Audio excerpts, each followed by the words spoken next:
Hello, Gino here, and you are listening to Otherworld Connections.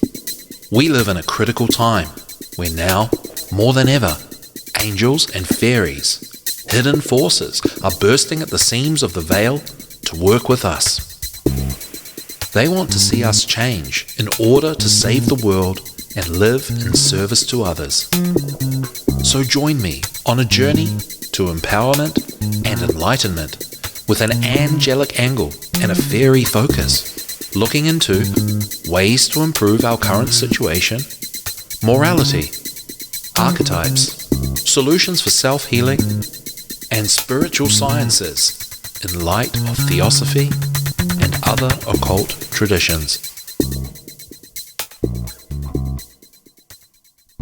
Hello. Welcome back to Otherworld Connections, and in today's show, we are looking at psychopathy. And I'm taking a little bit of a break. I'm going to be playing you some audio today, so there won't be much, if any, blah blah blah from me. But just a reminder here that you can find the link to anything I read or refer to during the show, and that'll be these audio files that I play you in the description of this episode once it's published on my website, thesecretkindergarten.com, and on all my channels on YouTube, otherworldconnections.substack.com. So, let's check out psychopathy. So this series has been on narcissism, and we're looking at the psychopath today. And in my opinion, a narcissist is a lighter version of a psychopath. And, you know, it's about just looking out for the signs. And I can't wait to finish this series because I am paying too much attention to bad people. And I am meeting lots of psychos out there in this small town. So, you know, it's about not taking things too seriously, being a bit aware of the warning signs, and just being a little bit careful, really, without, you know, having to be someone that dedicates your life to being a victim of this sort of thing. All right, so we're going to look at Stefan Verstappen's work. You probably know him. I think he's really underappreciated in the truth and freedom community. He's just a really good, helpful guy, a Renaissance man, an artist. He's all kinds of things. Survival preparedness specialist. And I actually highly recommend booking in a chat with him because he's really easy to talk to, good to talk to. Obviously, he's an expert. And whatever your situation is, even if it's a little bit out of the ordinary, in terms of making it through, or in terms of getting by better in the current climate that we're living in, he's always got great advice. And the what am I trying to say? The consultations are really reasonably priced too, and I generally don't recommend things, but I can't recommend him enough. You know, really helpful, knowledgeable, really easy to talk to guy. And check out his website, chinastrategies.com. And I didn't even ask him if I could play this because I know he doesn't mind. And I'm always keen to promote what he does because he's really helpful. And the thing that really blew me away about him was his work on self-defense for children. It really proved to me that you know, it really proved to me that he really does care, and he really wants to help people, and he really wants people to do better. And that makes him a really good person. So this is his presentation, Defense Against the Psychopath.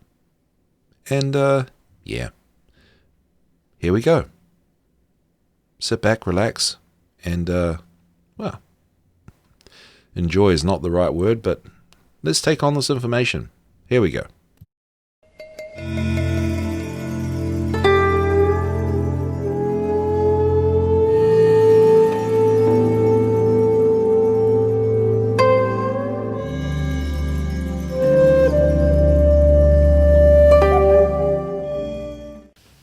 Psychopathy infects the full spectrum of humanity, irrespective of race, culture, geography, economic class, or personality type. It is distributed in a population in a similar way that left-handedness is. One would not notice a person is left-handed until you see him write or catch a ball. Similarly, one may not notice a psychopath until you see him do something that requires them to have a conscience. Most people think of a psychopath as a rare creature found only in the lowest levels of society. However, the reverse is true. They are not rare, but actually quite common, and you are more likely to find psychopaths in the boardroom than on the wrong side of the tracks. The reason is that the more competitive a particular environment is, the more ruthless the use of the cheating strategy becomes. Within the highest circles of power and wealth, a lack of pity and remorse is practically a prerequisite to success, and only the psychopathic mentality can thrive. Because of the tremendous destruction psychopaths reap on society, it is vital for everyone to be aware of their existence and to recognize their behavior traits. Understanding them is the first step to defending against them. Key characteristics. Lack of empathy. Empathy is the ability to experience within oneself the feelings and emotions expressed by others. It is what allows us to feel what others are feeling. It is why we are inspired by works of art, music, and poetry. Empathy allows us to experience the grandeur of life, to be truly alive, and is one of the defining characteristics of what makes us human. Psychopaths have no empathy, and as a result, they are neither truly human nor truly alive. When they see normals, admiring a piece of art, or playing with their children, or caring for a pet, or any number of human emotional interactions, they cannot understand what all the fuss is about. Psychopaths realize at an early age that they are different, and that they should act as everyone else does in order to be accepted into society. They learn to mimic what they see others do, but they can never understand why they should act this way. Although they are consummate actors, careful observation will reveal telltale cracks in their facade. They know enough to fake concern when someone is sick, or to pretend happiness when some good fortune befalls a friend. But in situations where the psychopath has no pre-rehearsed act, their ad lib often reveals a stunning lack of empathy. For example, if attending a funeral, a psychopath would correctly mimic the same expressions of sadness as the other mourners, but then makes sexual advances towards the grieving widow, clueless to the gross inappropriateness of such an action. People with empathy would instinctively understand such behavior as inappropriate. However, the psychopath cannot. Lack of remorse. Remorse is an emotional expression of personal regret felt by a person after he or she has committed an act which they deem to be shameful, hurtful, or violent. This very definition precludes a psychopath from experiencing such a feeling. With no empathy, there can be no emotional expression. Nor can a psychopath feel shame, nor comprehend that anything they do can be harmful to others. Psychopaths understand when people are angry with them for their behavior, and as a last resort, they may pretend they are sorry. But unlike most people, they are not the least bit disturbed by feelings of guilt. Remorse is a powerful negative emotion that causes turmoil in those that feel it. Turmoil that often results in self-destructive or self-deprecating behaviors. The psychopath may pretend remorse, but their real behavior has not changed. They still go shopping, they still go to parties, they have no problems sleeping at night. Superficiality. Passion drives someone to go further than needed to explore, learn, and master a subject. Most people enjoy listening to music, but it is someone passionate about music that goes on to learn how to play an instrument. Similarly, many people are interested in new technology, but only a passionate person goes on to become an engineer. Lacking passion for anything other than themselves, psychopaths can never penetrate beyond the surface of most knowledge. As a result, they exhibit a superficial comprehension of some or many subjects, but are often seen by true experts as being shallow. Their superficiality extends to their attempts at acting normal by exhibiting false emotions through an exaggerated effect. Grandiosity. Despite being shallow and superficial, psychopaths show no self-esteem issues. Psychopaths live in a falsely constructed worldview in which they are both literally and figuratively God. Often seen as megalomaniacs, they also have an equally overblown sense of entitlement. Irresponsibility. Psychopaths are irresponsible because nothing is ever their fault. Someone else, or the world at large, is always to blame for all of their problems. This makes sense if you understand that psychopaths think themselves perfect. Nothing wrong can ever originate with them, and so logic, the psychopath's logic, dictates that everything bad is always someone else's fault. Impulsive behavior. The psychopath's impulsive behavior makes sense in light of their megalomania. In their world, whatever they want now is good, and whatever they do not want is bad. If a psychopath wants sex and his date will not provide it, then rape is good and the date is bad. If someone has money in his or her pocket and the psychopath wants it, then robbery is good and the victim is bad for possessing something the psychopath wanted. If this strikes the reader as insane, it is. One of the earliest writers on the subject of psychopathy, J.C. Pritchard, coined the now-defunct term moral insanity as a way to describe psychopathy in 1835. Compulsive lying. Living at the expense of the rest of humanity would be an impossible situation in a rational society.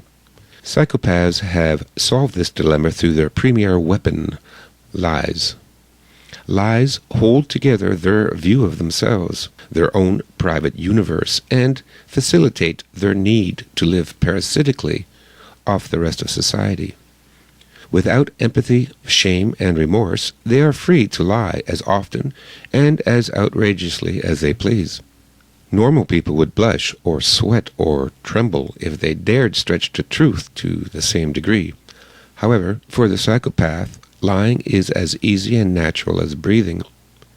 This is why they often pass polygraphs. They do not register the physiological reactions that non-psychopaths would when lying.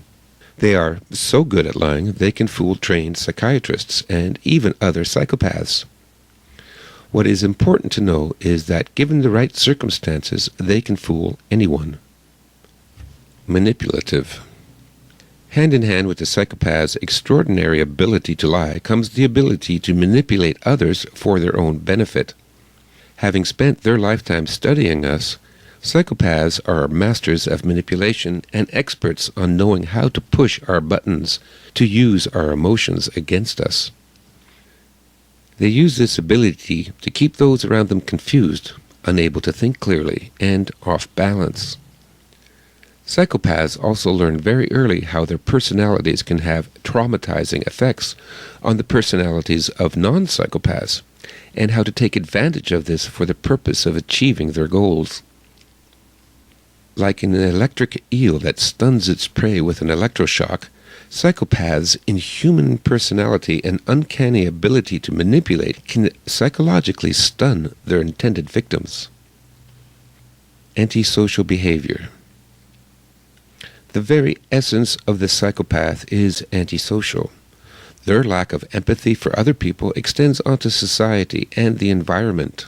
Vandalism, pollution, graffiti, animal abuse, environmental destruction, building code violations, reckless driving, and a host of morally and socially unacceptable activities are of no concern to the psychopath. These then are the basic characteristics that psychopaths exhibit. Bear in mind that few psychopaths will express all of the characteristics, and that non-psychopaths can have many of these characteristics as well. Common types of psychopaths. While there are as many variations in the personalities of psychopaths as there are among normal people, the following lists some general stereotypes. Narcissists. The most benign form of psychopathology is pathological narcissism. Narcissists, like the mythological Greek namesake Narcissus, are so overcome with self-love that nothing else in the world matters to them.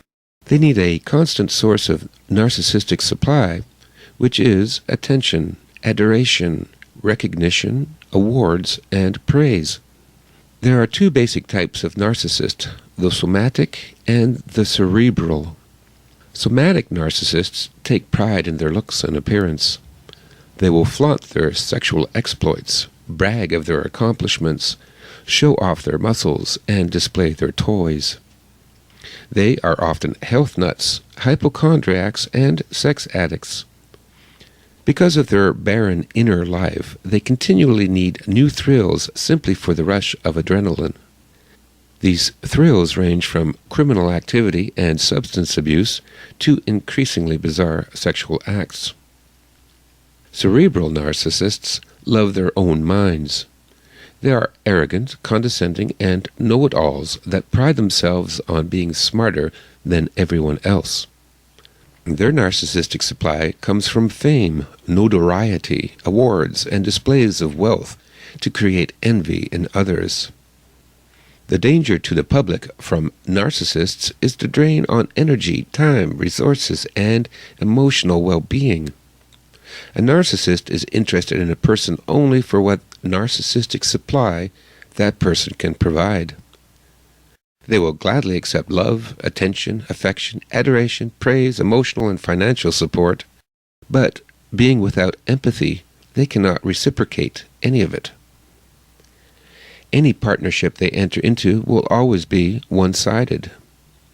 Once a person ceases to be the source of narcissistic supply, or a better source comes along, they are discarded without hesitation or consideration. Thus do narcissists leave behind them a trail of broken hearts, broken dreams, empty wallets, and abandoned children. The victim. Commonly used by female psychopaths, but by no means unheard of among males, is the professional victim stereotype.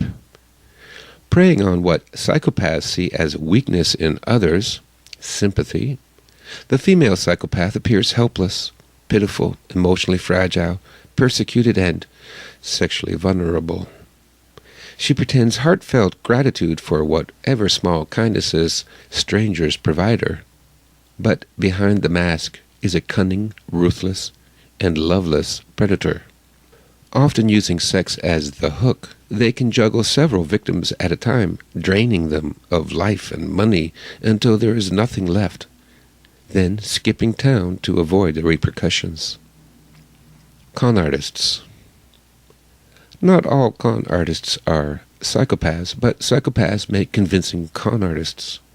Being excellent liars, they put that talent to use by cheating others.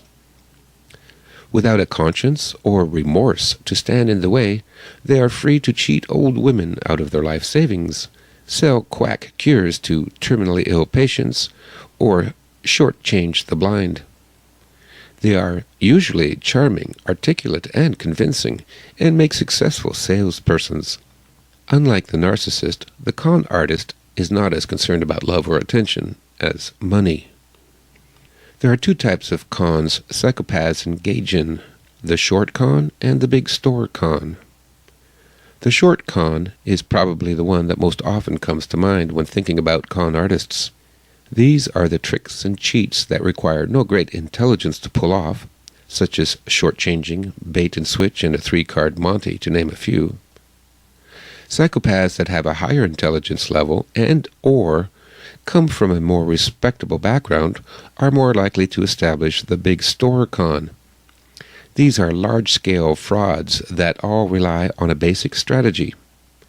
Take something of little to no value, artificially inflate that perceived value, sell to gullible investors, take the money, and run. Traditional big store cons use real estate, stocks, and bonds as the lure. Even reputable multinational corporations, accounting firms, and banks are all capable of being nothing more than a large-scale con. While the short con can deprive a victim of a few to a few $1,000s, the big store cons are especially destructive, capable of destroying an entire nation's economy. Malevolent psychopaths, more popularly known as antisocial personality disorder or sociopaths. The malevolent psychopath is the real-life monster of our nightmares. These are the wife-beaters, murderers, serial killers, stalkers, rapists, sadists, pedophiles, gangsters, interrogators, and terrorists. They are usually career criminals and can amass an extensive criminal record while still in their early teens. Often showing their contempt with a sneer or smirk and with a vacant stare from cold, predatory eyes, they are dangerous, unpredictable, and easily triggered into violence. Cowardly and sadistic, they tend to target the most vulnerable in society, women, children, and the elderly and disabled. Often impulsive and opportunistic, sociopaths will not hesitate to commit any type of crime and will use manipulation, intimidation, and violence to get what they want. Professional psychopaths. The malevolent psychopath is the most dangerous. However, it is the professional psychopath that is the most destructive. While the victims of the former can range into the dozens, the victims of the professional psychopath can run into the tens of millions. These psychopaths litter history with genocides and the destruction of entire nations and empires. Historical examples include such monsters as Stalin, Pol Pot, Ivan the Terrible, and Caligula. While there are many that make it to the pinnacle of the political stage, there are also such historical figures as J.P. Morgan, Randolph Hearst, and Meyer Rothschild, professional psychopaths that reach the pinnacle of the financial stage, where they cause no less misery and destruction as their political counterparts. The professional psychopath is just as malevolent, narcissistic, and remorseless as the other stereotypes. They are just much smarter. They can be found in any profession, but usually governments, corporations, and religions will be thick with them. In a corporation, the professional psychopaths are ideally suited for advancement. They can masterfully fake their abilities and credentials, use their intellect and charm to manipulate and exploit others, and generally backstab their way to a high position. Once in power, their masks slip, and they abuse their power and bully and sabotage their co-workers and subordinates. In politics, the professional psychopath's ruthlessness and cunning gives them a distinct advantage over any non-psychopath rival. They make charismatic leaders, manipulating and brainwashing the naive, vulnerable, uneducated, or mentally weak. Mastery of lying allows them to make whatever outrageous campaign promises straight-faced, with, of course, no intention of keeping any of them. A life spent faking being human gives them the ability to assume the roles of virtuous public servant, the perfect father, husband, advisor, mentor, and everyman. In addition, when things get rough, they have no inhibitions in playing dirty, and readily resort to murder, assassination, persecution, war, and genocide. The third sphere of power that has traditionally attracted more than its fair share of psychopaths is religion.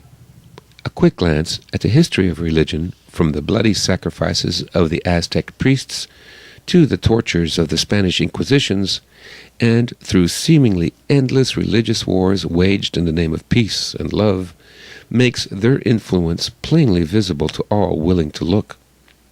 Since most, if not all, great religions are constructed on falsehoods, compulsive liars make the perfect proselytizers. A look at recently created religions such as Mormonism and Scientology show their founders, Joseph Smith and L. Ron Hubbard respectively, were at least compulsive liars and more likely full-blown psychopaths.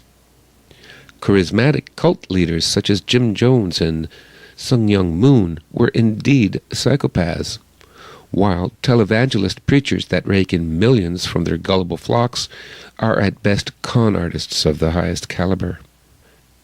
When psychopaths dominate and seize control of the major cultural institutions that influence a society, a final type of psychopath is created.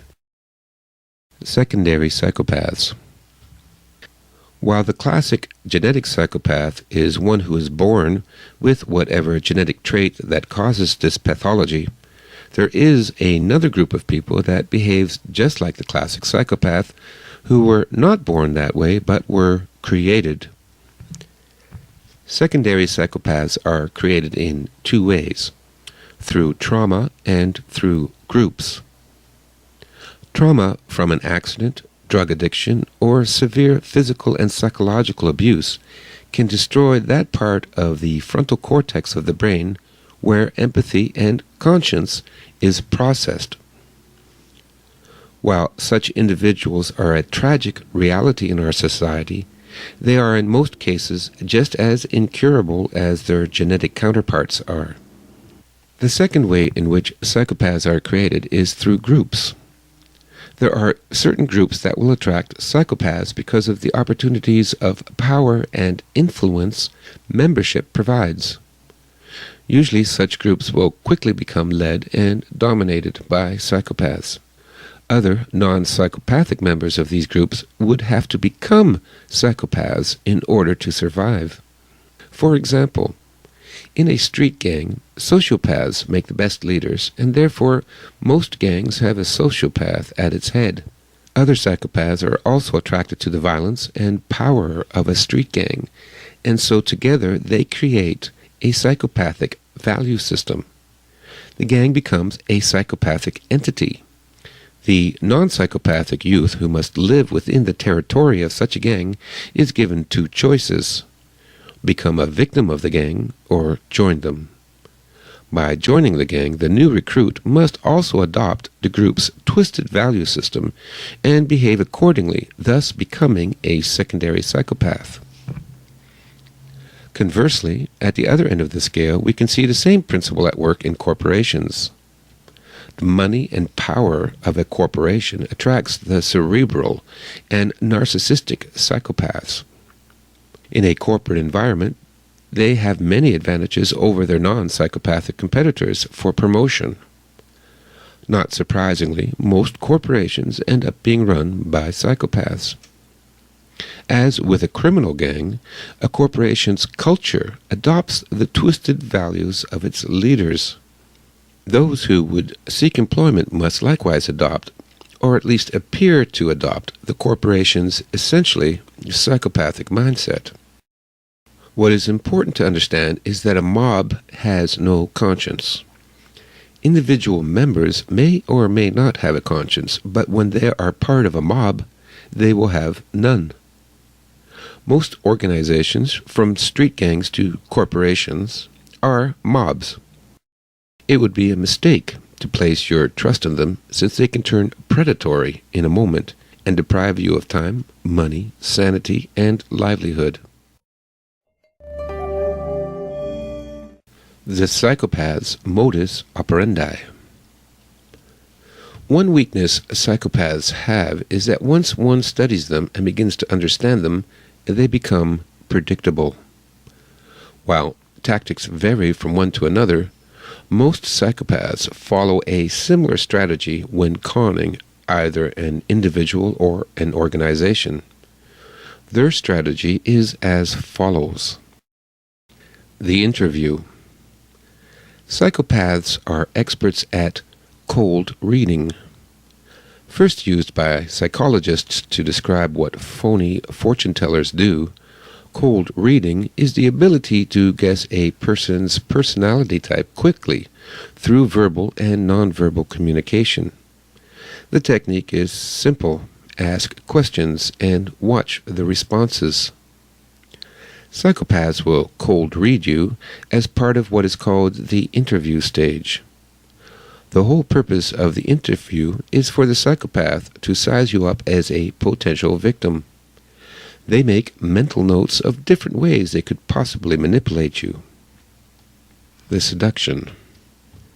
Should you or your organization be seen as a suitable victim, the next stage is the seduction. Based on the results of their interview, the psychopath will tailor the seduction to your personality. If concerned about your appearance, they will flatter your good looks. If insecure about your education, they will flatter you about your intelligence. If greedy, they will have insider information on a get-rich-quick scheme. And if cowardly, then only the psychopath can protect you from your fears. On a personal level, they will shower you with praise and attention in a whirlwind romance. They make sure that being around them is fun and exciting, so that you become addicted to the adrenaline rush they create. On the organizational level, they pretend to be the perfect employee, the most devout follower, and the most dedicated public servant.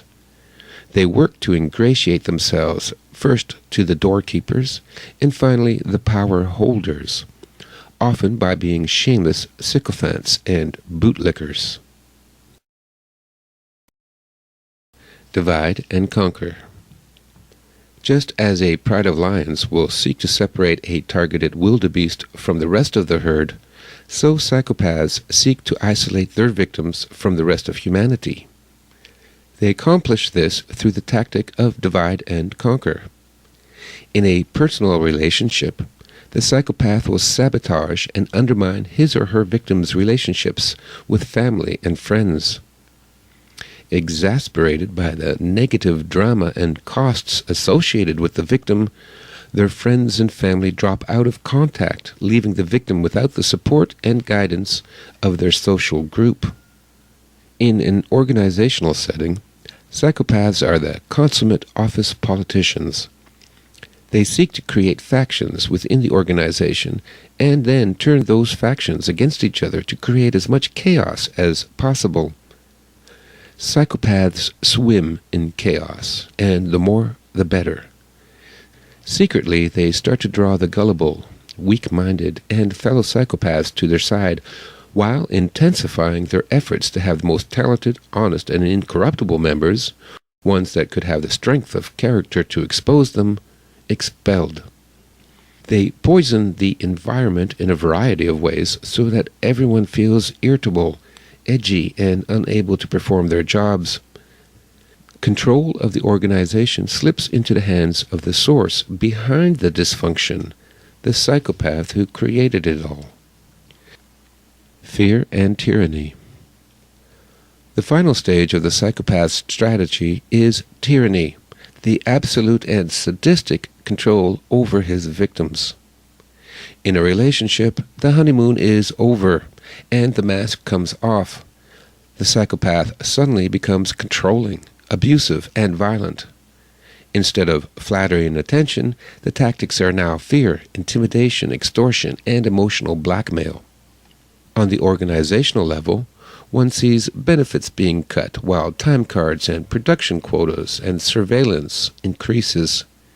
Employees become slaves, powerless and disposable cogs in a machine run for the sole benefit of the psychopaths in charge. On the national level, countries ruled by psychopaths become corrupt and brutish police states, constantly at war with created and imaginary enemies. The population becomes paranoid, neurotic, and ultimately secondary psychopaths. In a psychopathic culture, everyone must adopt a ruthless attitude as a survival strategy. Defense against a psychopath. facing evil. One of the greatest advantages psychopaths have is that average decent people cannot believe that such monsters truly exist. This inability to comprehend the predator mentality is partly due to popular morality. All societies promote simplistic and idealistic morality through schools and churches that teach such platitudes as everyone has some good in them, everyone is special, and so forth. Such ideals more often serve as a cover behind which the true machinations of society can operate without evoking the suspicion of the mob. Another reason that people cannot face evil is fear. The true nature of psychopaths is the stuff of childhood nightmares. Many people simply cannot deal with the fear this realization causes, and so, to soothe their nerves, they revert to an infantile strategy of denial and magical thinking. If they do not acknowledge the existence of monsters, then the monsters cannot hurt them. The first line of defense against psychopaths is acknowledging their existence. By doing so, one develops a psychological advantage. Forewarned is forearmed, and having braced oneself with knowledge of predatory individuals, one is better able to think clearly and thus spot the predator before he can spot you. Once you accept the reality that human predators populate our society, the next line of defense is in identifying them. Because of their abilities at camouflage and deception, psychopaths are difficult to spot. They can fool even mental health professionals. It is important to understand that everyone can be conned. If you feel that you are the exception, you only make yourself more susceptible. Recognition. A psychopath is like a smoking ember. The sooner you can spot the smoke and douse the ember, the better, since after the house is on fire, it is too late to contain the damage and destruction. Learn to spot the typical psychopathic character traits and recognize their modus operandi. Where possible, do background checks and/or speak with the suspected psychopath's family and friends. Most psychopaths leave a long trail of destruction and heartbreak and will try to cover their tracks. A lack of background information is therefore as suspicious as a history of betrayals. Another of their fundamental flaws is a lack of patience and the incredible energy they use to maintain their facade. Over time, they drop their masks. Thus, one of the best methods of detecting psychopaths is to wait them out. Once you identify someone as being a psychopath, you have only two options: attack or evade. What not to do.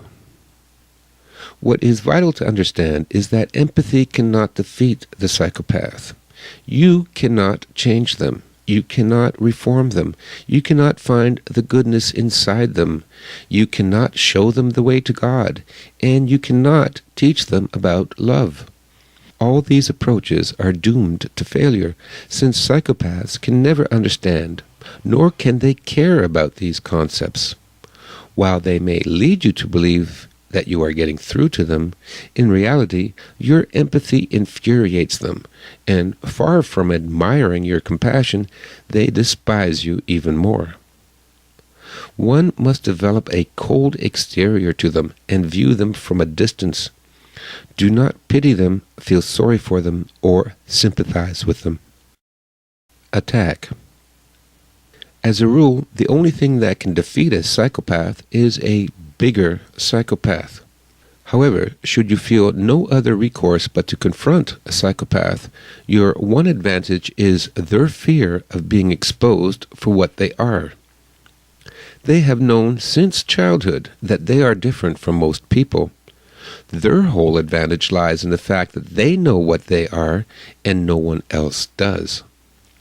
Exposing a psychopath takes away his or her advantage and reveals their inner corruption for all to see.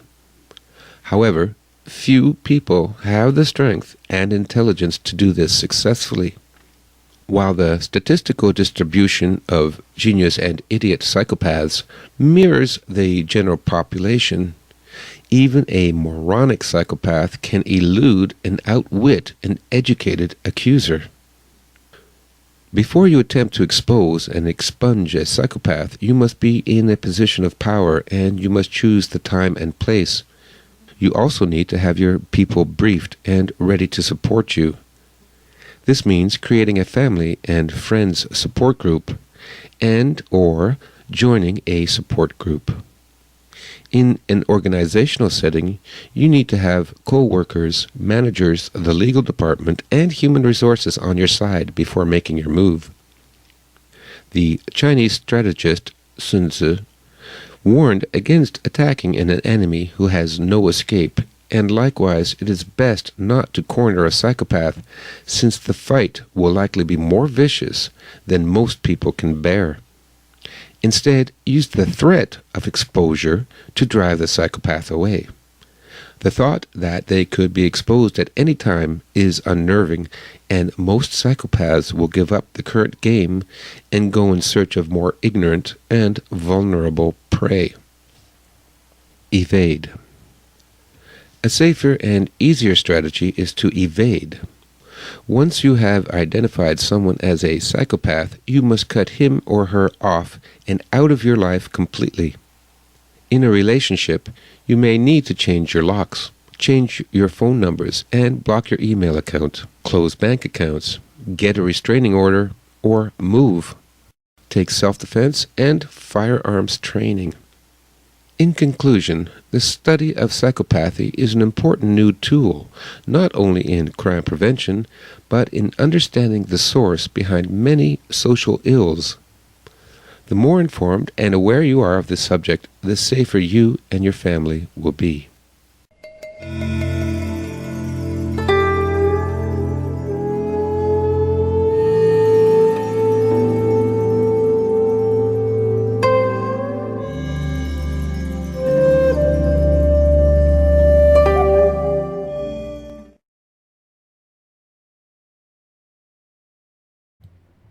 All right, and that was Stefan Verstappen on how to defend yourself against the psychopath. And just boiling things down a little bit, I think it's just certain behaviors. I don't know if it has to be, identifying people as, or, diagnosing people as certain things. I think his presentation there was quite good because he's just talking about certain behaviors, right? If we identify these behaviors, the reality is do you want, I don't know, someone that's always lying to you? Just being aware of these things, and are you willing to put up with that stuff?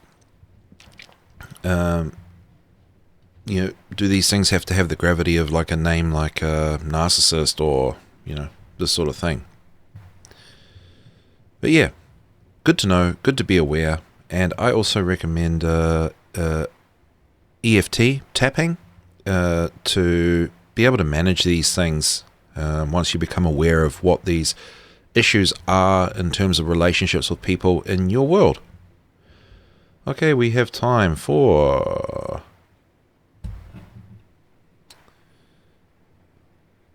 Okay, I'm going to play this one. Thomas Sheridan, Avoiding Toxic People and Situations. And he talks about the bigger picture here. So here we go. I just want to do this video now just to talk about the bigger picture. It's very easy for us, for anyone who's been a victim of psychopaths in their lives or are currently going through psychopaths, problems at the moment at work, in their families, whatever, people they know. And the psychopaths who run our lives in governments and big corporations, who are the biggest psychopaths of all, and because they're the smartest psychopaths, they're not the bottom feeders. These are the ones we should be really worrying about. Psychopaths, just like the rest of us, there's stupid psychopaths and there's very, very clever psychopaths. When you couple their psychopathic deviousness with with intelligence, you have a potent adversary, and they're the ones who everyone is being a victim of at the moment. This brings me to the next point is, well, a psychopath on a personal level or on a bigger level, on the macro level or micro level, enters into your life. You're allowed to go through the revulsion, through the disgust, through the sense of pain and the anger. But then what? You can't live the rest of your life in that situation, trapped that way. You've got to deal with the process. You've got to take it inside you. You've got to rationalize it, process the experience, and move on from that point. You've got to ask yourself questions about yourself and your own personality that you have not asked before, and this is indeed why the psychopath may have come into your life. Something about you needed to be shaken up. It's no use hating a psychopath. Okay, you're gonna feel that way in the beginning, but there's no use hating a psychopath, because it doesn't undo what's happened, and it also doesn't create a situation where from this point forward you'll avoid other psychopaths. The first thing I think we have to process from the experience is that we have to lose our fear. Psychopaths are like robots. They're not driven by the same things we're driven by. They don't have passions. By passions I mean they don't have that sort of primal energy inside them which drives the rest of us to want to live the life we want. They're driven by very different things, and this is why I've come up with the term homo psychopath, because I've been looking at blogs and various other groups, and indeed having had discussions with psychopaths themselves, and even law enforcement agencies have started to look at this aspect too, that psychopaths seem to be, could be, may not be, but it's worth thinking about. Psychopaths may be a new branch of humanity that's developing.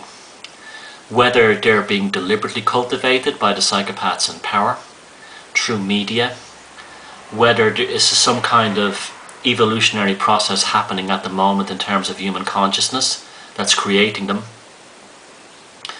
But it does seem to be a growing aspect. I think the percentage of psychopaths is probably the same that it always has been, but they seem to be getting switched on earlier. They seem to be going into full psychopathic mode, and there's an element of they're almost proud of it. In fact, many of them are proud of it. And you'll see them talking about themselves, oh, we're so powerful, we're so sexy now, everyone is drawn to us. A lot of this is bravado, but a lot of this is genuinely sincere. They really do feel like they're a new breed of people. And this is a growing consciousness, if you can use that term with psychopaths, a growing mentality, I would say would be better, among psychopaths, this new breed, this homo psychopath, that's going to replace Homo sapiens and the rest of us. I think this also feeds into the transhumanist movement, the technical transhumanist movement, where they want to basically replace human beings with machines. It's all about control and destruction of the human soul, destruction of the human potential. And I'm not advocating in any of these videos hatred of psychopaths.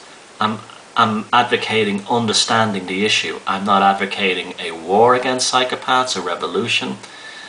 I'm advocating a raising of personal consciousness inside you and who you are to transcend these issues.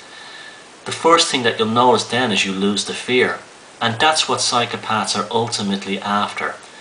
All the control, all the sex, all the stalking, all the gaslighting, all the flattery, all the abuse, all the dissociation they cause in normal people, all the projection and crazy making, it all comes down to stealing your energy.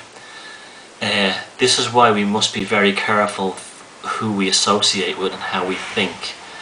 We all, quantum physics does tell us indeed that we do create our own reality tunnel. The universe is a mixture of all these different things, these potentials, and through our reality tunnel we get what we want. And we get psychopaths because somehow we wanted them. So you must be very careful from this point on. You must learn how to create things that are going to be good for you. You have to learn how to not use negative phrases that destroy you. Things like saying things like, "Oh, life is a bitch and then you die," because life will be a bitch and then you will die if you start saying that enough and start believing it. You have to look at the language of newspapers. Are you reading a news story in a paper, or are you being programmed? When you watch the news TV shows, are you being given a story that if it's any use to you as a human being, or would you be better off playing a game of tennis, or would you be better off going out in a magnifying glass and looking at flowers, or maybe reading a book on philosophy or spirituality? I mean, is this what we're being told by the universe with this growth in the psychopathic control grid and the homo psychopaths who are now impinging on many of our lives? Are we being told that we've got to stop watching Dancing with the Stars? We got to stop caring about Susan Boyle and start caring about ourselves. We got to start looking at our political leaders and saying, why did this person or this individual want to become a prime minister or a chancellor or a president? Did they really care and want to change the world, or did they just have a need to just control us? Because it seems to me that most people I've known who are ambitious only ever had one agenda, and that was to control us. They never rose through the ranks. They rose through the ranks maybe to a certain point to provide a decent living for their families, and that's okay. They wanted to make their business a success, but there does seem to be a certain point where certain individuals get so rich that it's not about the money anymore. They want to play God. All psychopaths essentially see themselves as gods. And this is why they're doomed, because they will all turn on each other eventually. And I kind of wonder if that's already happening. They don't seem to be getting the agendas through they used to get through. Their little experiments don't seem to be working as well as they once did. People are switching off television in large numbers. Newspaper sales are collapsing. This has nothing to do with the internet, other than the internet has maybe given people an alternative. But more and more people are just sick of living within the psychopathic control grid they call life in Western societies. So, if you're being a victim of a psychopath, if you've woken up to the fact that the world is run by psychopaths, don't worry about it. You have a remarkable inner potential to lose the fear, to re-grasp your true nature, and make yourself a better life. And when you do this, the psychopaths will vanish from your life. Don't ask me why it happens. Don't ask me how it happens. If it's some kind of if psychopaths are psychic and they can actually detect a victim in the same way. They can detect a victim in a group of people the same way a lion can detect that one sick wildebeest, or that one slightly slow wildebeest that's buried in a herd of 1,000 animals, without actually seeing it. Your energy is no longer available to them. So until my book comes out, and until it's closer to my book is coming out, I'm hoping to get the book out in the new year in 2011. I'm still looking around for publishers and stuff. I'll probably have to self-publish it myself with the economy and everything. But I do hope you continue to watch these videos and share them, and just take a step back from your life, even if you There we go. And thank you so much for tuning in. Don't worry too much. Don't take it too seriously. Keep your eyes, keep your head on a swivel and live your life. Thanks so much for tuning in. I love you guys. See you at the next one.